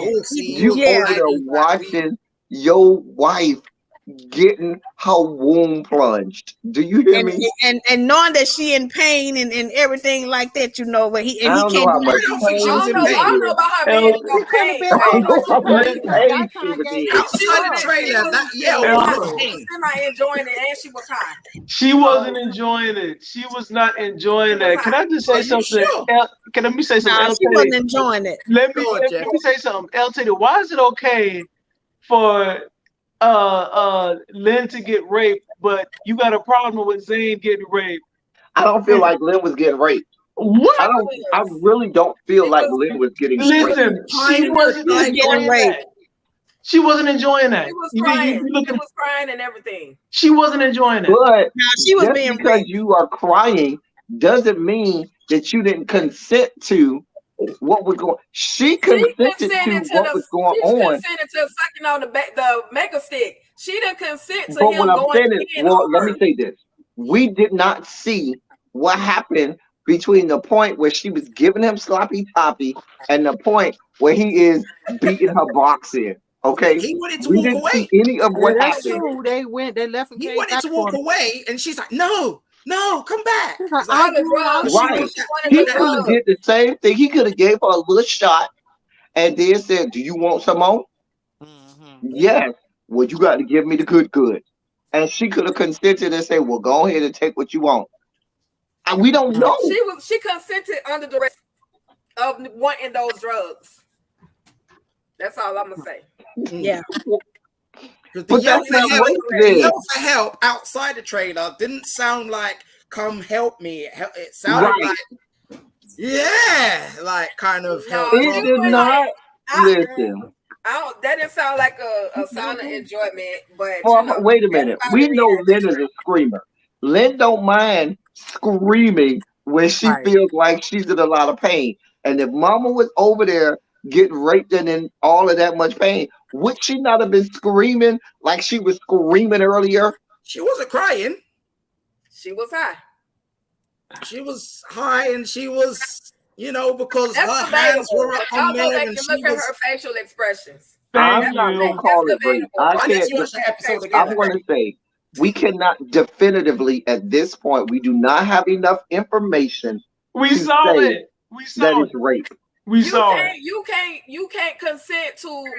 You can't have sex with a person who has just had drugs. That's not consent. Did she have the drugs already? But that's not consent. Just because we didn't see her take the drugs. We don't know that she's had the drugs in her system. That's not consent.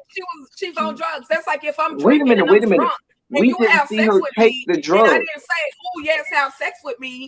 Then but we haven't seen her take the drugs. She got the drugs. She gave her the drugs. How do you know that? How do you know that? Because it was. Then when she was gonna suck after she gave him fellatio, after she sucked his dick, that's when she gave him the drugs.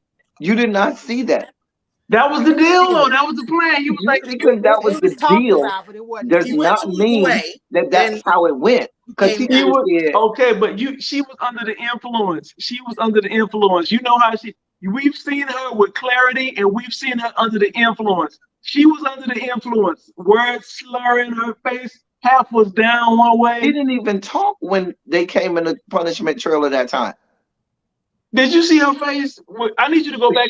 She did not talk. No. Let's go back and watch it. Listen to me. I want you. I'm challenging you to go back, watch that scene, leave out your biases.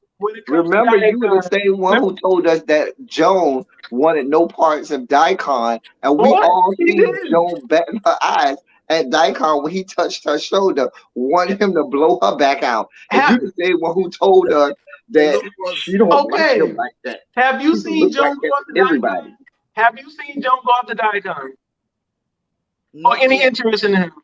Not yet. You know what, Chris? Really? Jeff, I think the reason why L. Teddy is saying that about Lynn is because even though she didn't consent for rape, she went on that camp asking for the shit. They all went on there asking for that. Right. Her, Malcolm, and Brian. I agree. Went on that camp thinking it was a joke. And remember, they already had sex with Lynn when she went there the first time, and they put all the colorful powder on. Lynn got her back blown out by Daikon already. She already know what the deal is. She went for the stick and the drugs. That's what I reckon she went back. Listen, she went back for some more drugs. How do we know? For all you know, she's putting on for her husband that's right there behind her and trying to make her husband feel like she don't want it when she really over there arching her back and throwing it back. Because when I look, she was throwing it back just as hard as she wasn't. No, she wasn't. So funny, Ted. No, she wasn't. That's what you wanted to happen. That's what you wanted to happen. All you saw was leg and shit, right. And see, Lynn didn't know that it was that aggressive because when she first came, she's like, I don't remember seeing nothing like this. This was not like this. It was all peaceful and everybody was happy and welcoming and all this stuff. She still got her back blown out. She got her box beat in. She got her womb plunged by Daikon that first time. But we don't know who all did it the first time. Who she got it from because she was hot and no, she told it. Now she said that because she thought she had sex with the highest. She thought it was the highest. Admitted. Her and Daikon confirmed for us that he fucked her that first time. Now that we know for sure, they both confirmed that. But what I'm saying is the difference in how she was when she first went there. All right, yeah. Then compared to now, and she has awakened, and she see that her behind is chained up, and then you wait and imagine the real magic stick, which is that one of drugs in front of her. You give her that shot, That's what she wanted. That's what she wanted, Tika. She said. She told Malcolm they got the best drugs on the planet. She kept screaming that she wanted to go. She kept screaming that she wanted to leave. Yeah. Well, we're gonna be debating that as soon as he was gonna walk out, she was like, "No, come back." And he said, "Oh, so you play in the bushes and think you're not gonna get bit by ants, baby. You over here playing in the bushes. You're likely to get bit by some ants if you over here to play in the bushes. She got bit by some red ants or something. Exactly. Those fire ants. Anyway, Elder Mother catches Daikon pumping the maker stick in the house. And so they go outside. Now, anybody want to let me know why was she smelling his peen when his crotch when she went outside? You literally saw him. No, I don't think she was literally trying to smell it. I think she was kind of like, and what were you doing? It was kind of like one of those. But you have to bend all the way down. She bent all the way down to his crotch. I get it, but I think she was just trying to be sassy or trying to be funny when she went like this. Because she kind of did the same thing one time to Ruth when she went like this, like that. You were being nasty or something like that. Yeah, so she was trying to smell that man's crotch. And she's on the heat. I think she was a freak on the heat. But you remember Daikon did the same thing to Andrew when he went down to smell the seat. Yeah, remember the seat. Yeah, but he took his pants off. He didn't try to smell it through his pants. And the other thing is Daikon never saw. Daikon never saw them having sex. She just literally came out of the room watching Daikon pumping her with the maker stick. Like that's a no. You ain't supposed to be having sex with the women up here. That's the highest dose. I'm telling you. Listen, smell it and be happy. That's all she needed. She thought she was gonna be living on the high on the hall. Baby, she said, "I'm going to the highest." What did Daikon say? Go ahead, hurry up, please go. Yeah. Right, because the punishment, because to me it's like the punishment trailer, anything goes. So whatever he's doing in the punishment trailer, hey, the highest is all for it. Yeah. So like, hey, and then Daikon slaps Manny to the ground. To the ground. He bitch slapped him. No, he got bitch slapped. Yeah, he did. He got that Will Chris slap. That's what he got. When a man open palm slaps you, they don't respect you. An open palm slap, they don't respect you at all. From one man to another, you got an open palm slap to the face. But closed paw. What about a closed paw? A closed slap. Then that means that I respect you enough to know I gotta knock you out and knock you down in order. But if you open palm slap somebody, you basically said you a bitch to me. Right. That was he did. He spit in someone's face. You spit in someone's face, or you open palm them. It's the same thing. I do not respect you. Now, those of us from the 305, if a man open palm slaps another man, what is that? You got bitch slap. Bitch slap. Yeah. Because he thought you was a bitch. Well, that's the same thing in a 314. You got bitch slapped. You got bitch slapped. I mean, it ain't a whole lot of everything. But Manny deserved it. He been going around raping Zane anyway. Manny deserved all of it. I was here for his comeuppance. He got what his just desserts, as we say in England. Like, he got your just desserts. Yeah, remember Clark got bitch slapped too. Yep. So she runs her ass happy as all get out to the highest trailer, thinking, oh my God, that shit was so funny. I almost peed on myself. You're highest. You're highest. Let me tell you about Daikon. What now? Are y'all bickering like children again? I went into the punishment trailer. She tried to tell you, wait a minute. Pause. Punishment trailer? You went into the punishment trailer? Did you knock? Well, no, I just had to go. Wait a minute. Hold on. Before you tell me any parts of this, should you be going in the punishment trailer? Unless a man sends you in there or you put somebody in there, which you can't do unless you get permission to put somebody in the punishment trailer. So should you have done that? Well, no. But let me tell you, well, no, boo, don't tell me nothing. Manny, who managed to pick himself off the ground after getting bitch slapped, seemed to find his way back to the punishment. I mean, to the highest trailer already. Boy, I'm not gonna. If I'm Manny, I'm not gonna be your boy too many times. Okay, that's what you're not gonna keep doing. But I guess, whatever. Come here, boy. Take this whore down to the punishment trailer. And that was Wait, that. Patty, this was my version right here. Yeah, Boy, take her little ass down to the punishment trailer. Right. I laughed so hard when she got in trouble, but that's what she get because the whole night she was hating on Ruth.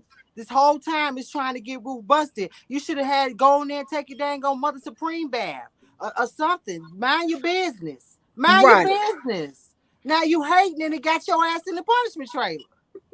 First of all, Manny please, tried to save you when Manny said, "Let me go knock," and you told Manny, "No, I don't need you." She was feeling herself at this point. She let that Elder Mother Supreme status Elder Mother get her fucked Supreme, up. right? She was up in her emotions. Mm-hmm. She was thinking straight. I can't wait So to she see gets what the thrown highest gonna down. do to her. Now he pissed off and you know about Andrew. Everybody finna get in trouble now. So Elder Mother really finna get it now because he's super pissed. She done got thrown in the punishment trailer, and who is waiting for her? Twiddledee and Twiddledum down there because they ready. Willis Lacey and Miss looking at her like, bitch. How you like me now, whore? She tried to give it to them a little bit, but you could tell they got under her skin. They got under her skin because she was sitting right there with them. I know. And you heard Alpha say he's a man. He's not God. He is a man. Right. His He's name the is highest. He's the Tyrone. highest. She said his name Tyrone. His name Tyrone. She did. She's like, his name Tyrone. He is a man just like I am. He a man. He ain't no God or nothing like that. I was here for it. They gave her everything she wanted. She tried to laugh it off.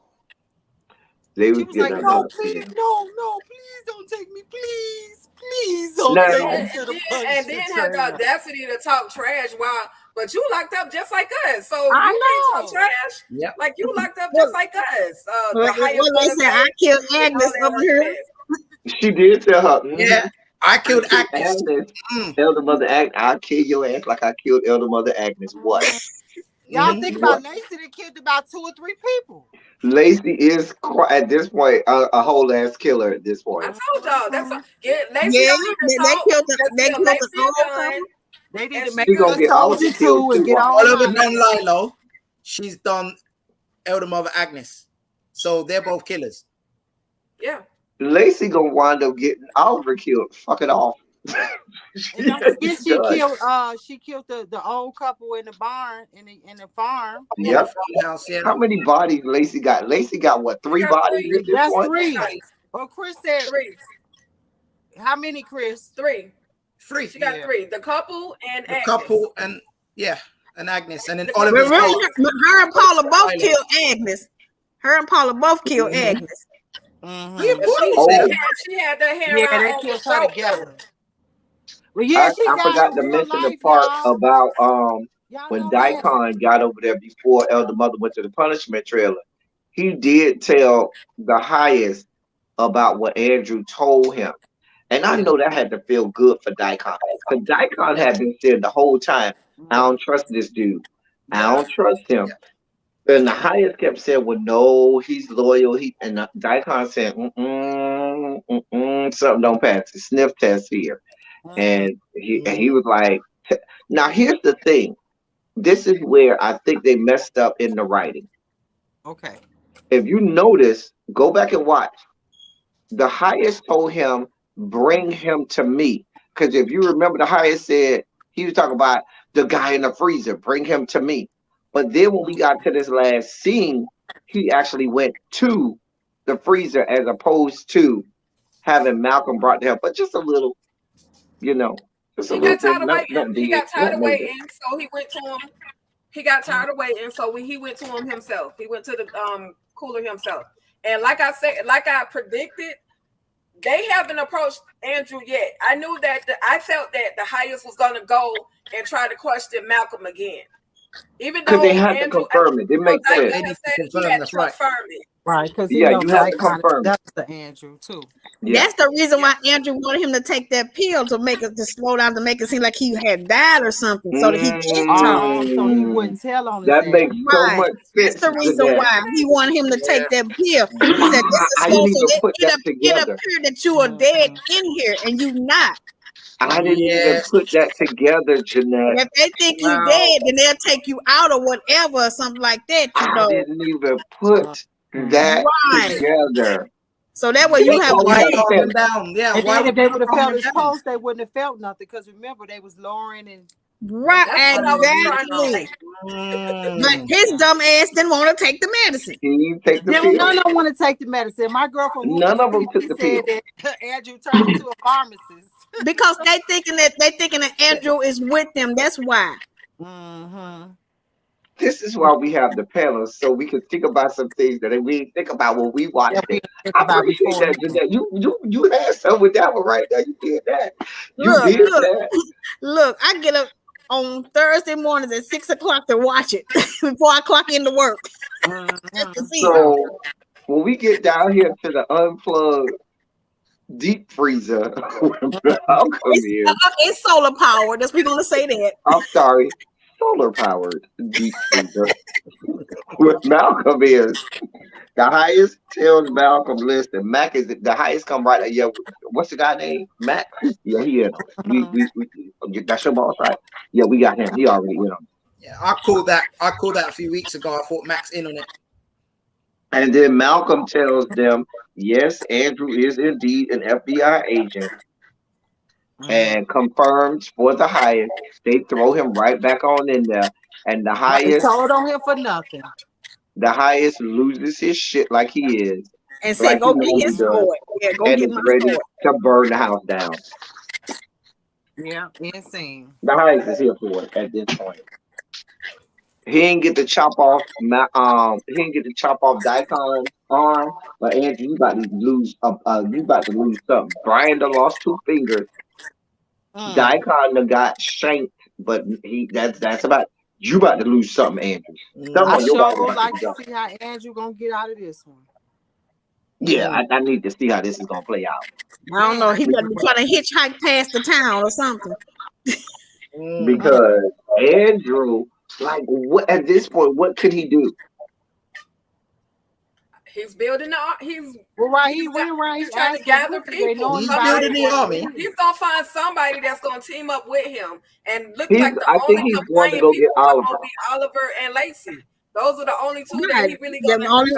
He gonna have to team up with Oliver and break down and let him know who he is. I need your help.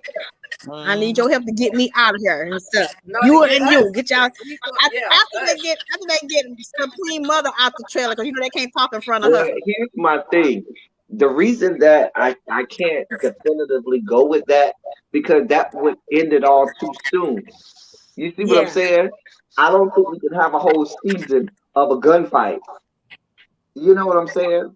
So, I don't think it's gonna be that. I think it's just gonna be them hiding around, running around, hiding on the compound somewhere, and they're gonna probably spend the whole season, the rest of season 3, trying to find Oliver, Lacey, and Andrew, and maybe Brian if he has enough strength to, get away.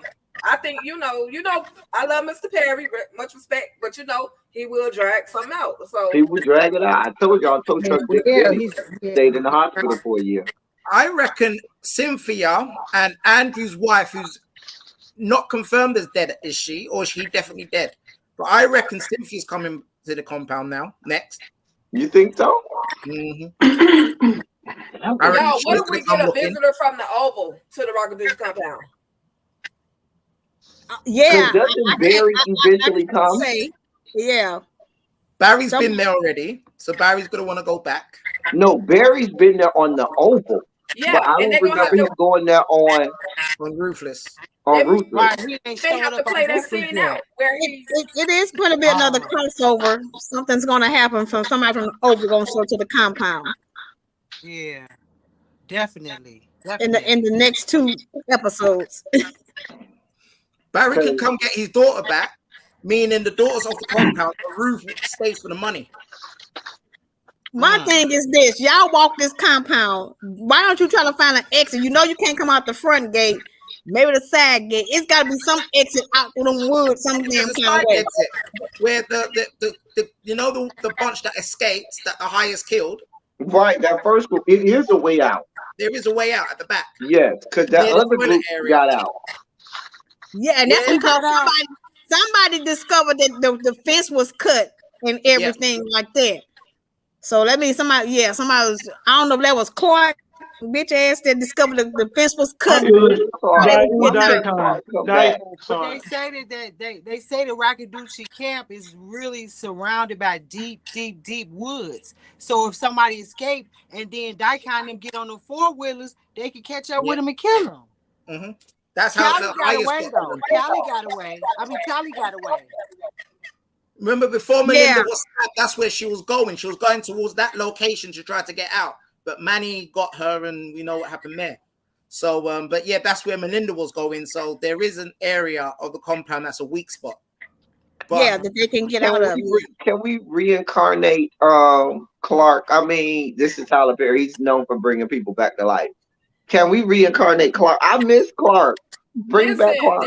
Listen, I may be wrong. You know, I'm good at making my own predictions and speculations, but somebody in that other freaking punishment trailer was getting the brakes beat off of them. Right. If y'all go back and listen when Oliver said, what is that? Like, and then she said someone is getting punished. Right. It sounds like a male voice, male whatever. Brian. Somebody getting that wasn't Brian. No, all they did was cut Brian's finger off. It was like somebody was getting punched and kicked. Clark could still be alive, and we just don't know it. Or why would Clark be being punished? Clark didn't do nothing wrong. Because Clark is a bitch. You were supposed to be a soldier. You drop your gun. The highest got to send you, come back and get your gun. Like, Clark wasn't no real soldier. It's like right.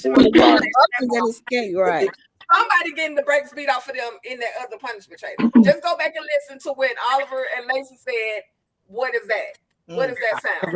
And it sounds like a straight dude getting kicked, punched, slapped, everything. Well, I'm going to go around real quick before we get out. How would you grade 0 stars to 5 stars on episodes 9 and 10? 0 stars to 5 stars on episodes 9 and 10. I'm going to start with Jeanette. 9, I'm going to get 9 or 3.5. And then, and then 10, I'm going to get 10 or 5 because we saw more what's going on now. It's getting down to the nitty-gritty. Okay. Tika. What's the grading scale again? 0 to 5 stars. Listen, you already know I'm a ruthless addict. I already know what you give me.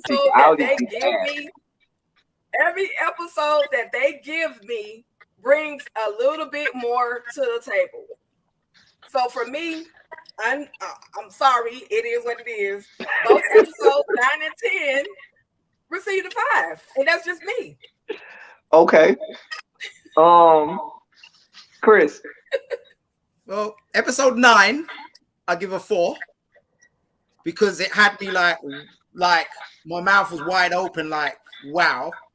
And then episode 10, I give a 5 because I was gobsmacked, surprised, and giggling like a school kid again. So yeah, episode 9 gets 4. Episode 10 definitely gets 5 stars for me because was there. I was like yeah, shocked. Mercedes. Oh, I'm rolling with Tika. I love Tyler Perry. I love everything he do. I love the cast. 5 stars for episode 9. And 5 stars for episode 10. Because they had me going. I seen booty, titty, drugs. I gotta go back and rewatch. I'm supposed to run reports on, and I missed some stuff. Did y'all check out Malcolm with them tats? Okay, sure. He was all tatted up. With Yes. Giving a business. Malcolm did have that for y'all. I just realized that Malcolm is the one doing the rap on the intro. Yeah, he sings the intro. I didn't know that. How dare you just find that out? Right. Where you been, L. Teddy? Come on now. Where you been? Yes. Anthony Bless, yes, the creator of the Ruthless theme song. Where boss go? Where'd he go? Wait a minute. He don't put that on us. He's coming back. Oh, there you go. Yes. I had to make sure that wasn't me. Yes. My phone was tripping. Malcolm. Ruthless theme song. So Jeff. That's Jeff with all of that. He got a whole. Huh? What the heck? What you rate? was that? So boom. Episode 9 and 10. I'm gonna put them together. A lot of great talent. This season. I'm gonna give it 3.25 stars.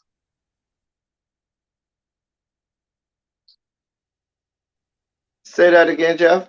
You couldn't hear me at all?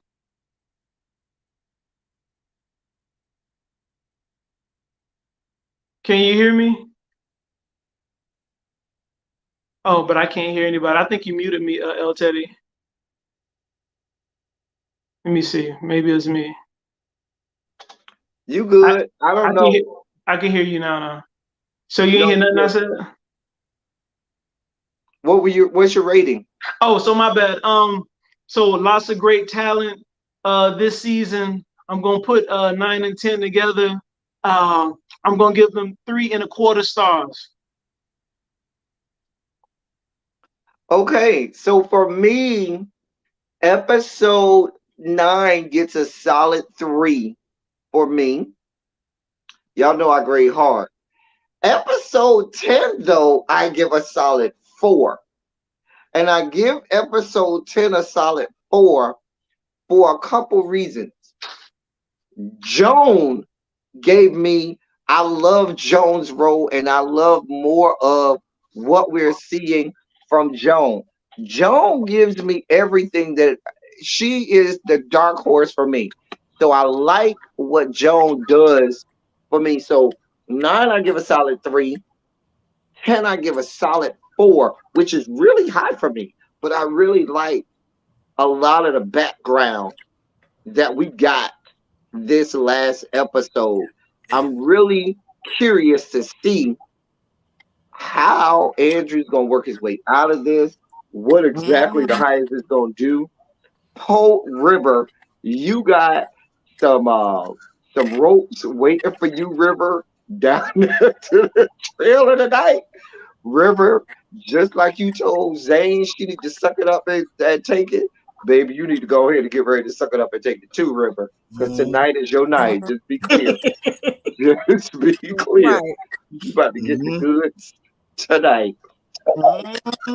Anyway, that is our panel for this week. Y'all, we had a good time like always. Yeah. We had a great time. Like, y'all know y'all be giving me life. I thank y'all. I thank y'all for being here. And we're going to be right back next week at 6 p.m. We'll be right back here at 6 p.m. next week for episode 11 to give you all things Ruthless. Any last words? We'll start with Jeanette. Last words. Great discussion tonight. A reminder, don't forget to go back and watch season 2, episode 10 of The Oval. So that way it'll tie in some answers as to what's going on and everything. That's our homework. And you may have to even go back to maybe episode 9. Right. Just to see and stuff. So yeah. So do that one and we'll talk about that. Tika. For me, great panel discussion. You know, I'm all things Ruthless at the end of the day. This is giving me a little additional life because I love having like-minded people that's willing to agree to disagree on certain parts of the show. So shout out to everybody that joined us within the chat, and thank you guys. We had a great panel tonight. All right. Mercedes. I'm just so excited to be a part of this panel. Like I say, me and Tyler Perry go back like 17 years. When I got my first interview with him with Diary of a Bad Black Woman in Chicago. And when Tika called me, I was just so excited because I love every movie with Tyler Perry. I just love it. I just love it. So I want to thank y'all, and hopefully you'll let me come back next week. And I'll be doing. Be right back. Don't worry. We'll send out the link. Chris. Well, first of all, thanks, guys, man. I enjoy it every time. It's my third time on here. I feel honored and privileged to speak to you guys. It's fun. Like I say, in the UK, by the way, I get to watch on Friday night at 11 o'clock. So we're like a whole day behind you guys. But because what is it, like 1 or 2 in the morning over there? Right now, it is 1 o'clock. That's right. Okay. In the UK. But no, it's always fun coming on these calls. It's amazing speaking to like-minded people, like Tika said. I thought I was alone loving Ruthless. I thought I was actually a bit sad. But no, you guys love it as much as I do. So it's always fun. And again, thanks for including me. Okay. Thank you, sir. Jeff? Oh, yeah, definitely. I was just thinking about how many people who were disappointed when we missed last week, and and how strong this following is getting. Like me and El Teddy, we was on the phone the other day. I remember when we first started, when we came up with the idea of doing panel chat. I was like, oh man, I don't got enough followers on YouTube, so put it on your platform, and it's just taking over. It's just so exciting. Make sure everybody that's watching me from my Facebook group to like and subscribe to everybody's channel on here, or just give them a shout out if they don't have a channel. Jeanette, you're on my Facebook page, Tyler Perry's Ruthless. More to come, and that's all I got. Yeah. I have one last thing, panel. I would love to see Tyler Perry do Medea a spoof of her going to the compound. No. and square off with Elder Mother. Square off with Elder Mother and be like, I ain't going to no punishment trailer.